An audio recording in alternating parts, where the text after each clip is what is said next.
Station covering all of the DMV. This is DC News Now. On DC News Now at 10, several dogs died in flash flooding in Northeast. We'll have a live report coming up. And good evening, everyone. I'm Chief Meteorologist Janessa Webb. We are over the severe weather threat across the DMV. We do have a few scattered storms back in the forecast for you Tuesday. Let's time things out coming up. And a deadly fire hitting close to home for a family from Maryland. The investigation, how the deadly fire started while they were vacationing in the Outer Banks of North Carolina. And a major vote for schools in Spotsylvania County. We are live at that meeting right there on your screen tonight on whether or not those schools will adopt Virginia's new standards for transgender students. Good Monday evening, and thank you so much for joining us tonight for DC News Now at 10 on DCW 50. I'm Tasmin Mahfouz. Hi, everybody. I'm Chris Flanagan. And developing tonight, widespread flooding all across the DMV. David Bitterman sent us this video from Old Town Alexandria. This is on Gibbon Street. We see there wind just whipping across the street. Areas close to Alexandria were under a tornado warning earlier this afternoon. And that same heavy rain creating just flooding on the George Washington Parkway there. Never a situation you want to be in, right? Going only a few miles per hour on a major roadway, especially during rush hour. And we have live team coverage tonight as we take a live look over Roslyn, Virginia. After those storms tonight, Chief Meteorologist Janessa Webb is tracking what we can expect for the rest of the night and also into tomorrow. And first, we start off with Daniel Hamburg live in front of District Dogs Daycare along Rhode Island Avenue, Northeast D.C. And Daniel, such a sad situation where multiple dogs died today after the water broke through the front of the building there. And Tasmin, Chris, it was a very sad situation indeed. The road behind me was under 6 feet of water. Several cars and a truck were stuck under the underpass and people had to be rescued from there. 20 dogs were rescued from District Dogs, but unfortunately we're told that multiple dogs drowned and did not make it out okay. Fire Chief Donnelly, John Donnelly, said that personally, he's never seen anything like this in this area, but we do know this has been going on for years, the issue of flooding. Just a year ago, flooding caused $10,000 in damage at District Dogs. The landlord installed barriers outside the facility. As to why this keeps happening in this area, Donnelly says that will be investigated, adding that DC Water is digging close to 100 miles of tunnels under the city to help reduce flooding, but that's still in the works in this area. And he says it's a tough situation, but employees inside did their best. The walls gave in and District Dogs flooded, and as a result of that, we've had some fatalities for the dogs, and the fire department assisted the District Dogs employees in rescuing 20 additional dogs and getting the people that worked at District Dogs out of the building safely. Now, he called those employees heroes inside. Some of the dogs that did make it out, we met 9-year-old Emmy. Her owner, Caroline Kruk, says that she sprinted over here when she heard the news. She actually saw a video of firefighters carrying out her 9-month-old dog. Here's what she had to say. I broke down crying the second I started to see her, so I'm glad for the happy ending. I am heartbroken for those who weren't as lucky as I was. She's still very new in my life, and I love her with my whole heart, and just to think that I would lose her so quickly was really just scaring me.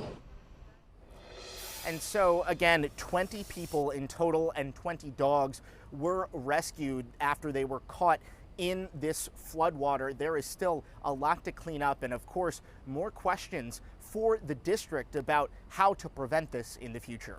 We're live in Northeast. Daniel Hamburg, DC News Now. Daniel, thank you. Absolutely tragic tonight. So if you need to report residential flooding in your area, you can call 311. You can also visit Washington, D.C.'s online portal at 311.dc.gov. The storm's certainly fast and furious. Let's get the latest with Chief Meteorologist Janessa Webb. Yeah, and Janessa, there were several tornado warnings today. We had 2 tornado warnings, and just 7 days ago, we had 3 tornado warnings, and 7 days ago before that, you had 3 more. So we are in a very active situation right now, and we do still have more severe weather that's back in the forecast. It's a little little bit more towards the south tomorrow. We are not in the bullseye zone, so not super concerned and not going to issue a DMV first warn day. Hey, I am one of those people. I go back and kind of look at the scenario of exactly what happened, what we could have done better if we could have told you a little bit earlier. We've been talking about this one since last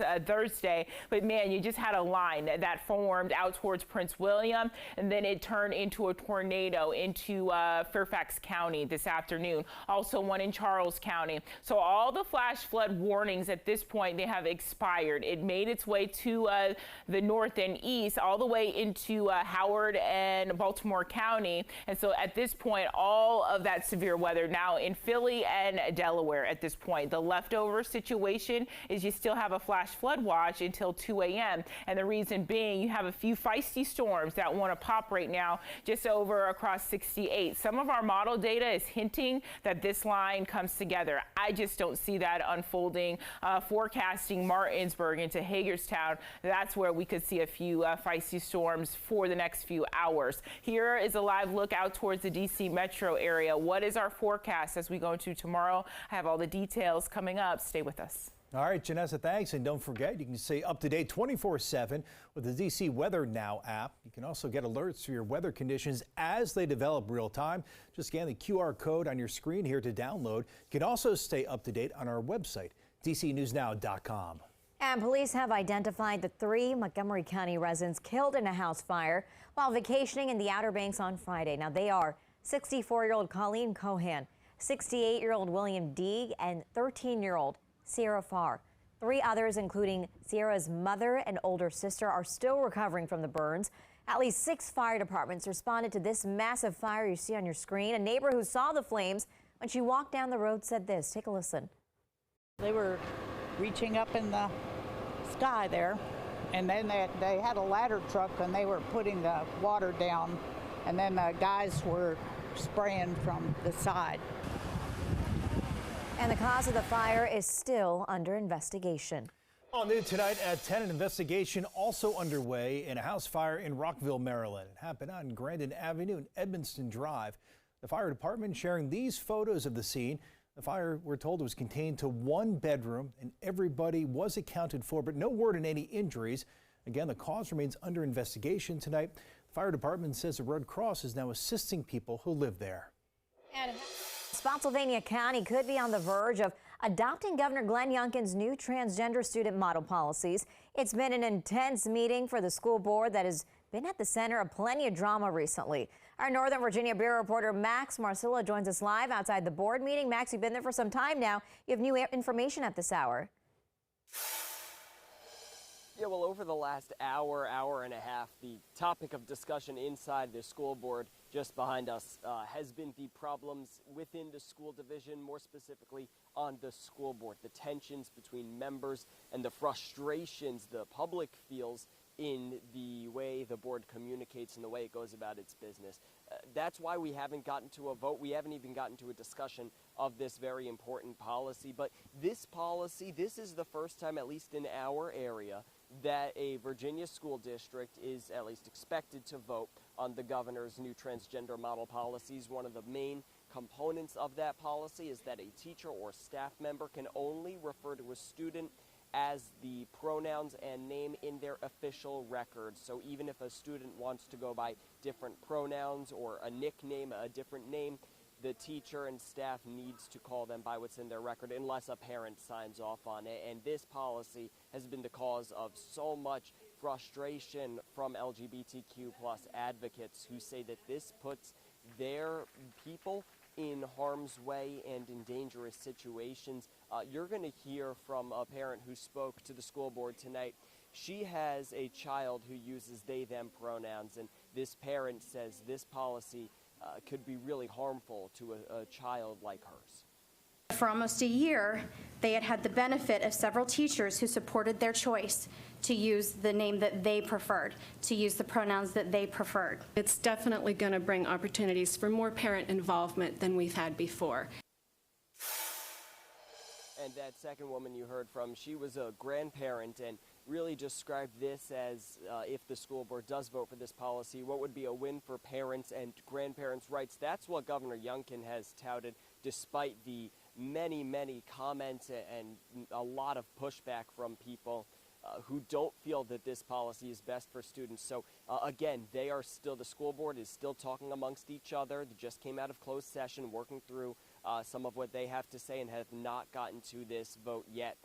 When they do, we will keep you updated, and of course you can expect a recap on what happens here tonight later on DC News Now. Reporting live in Spotsylvania County, Max Marcilla, DC News Now. Max, thank you. Meanwhile, in Maryland, a man is in custody after an alleged shooting and crash in Prince George's County. Happened yesterday about 2.5 miles from Joint Base Andrews. 911 dispatchers got the call around 1:40 p.m. from a driver reporting a BMW following them and firing shots. Police say they responded and spotted the car matching that description. Some police say the driver of that BMW drove into the intersection of Suitland Road and Allentown Road, lost control, and hit a car. A man and 2 children were inside the car that was hit. The man, we're told, has life-threatening injuries. 2 kids, though, are expected to be okay. Police say a loaded handgun was found in the BMW after a search. The Attorney General is now investigating.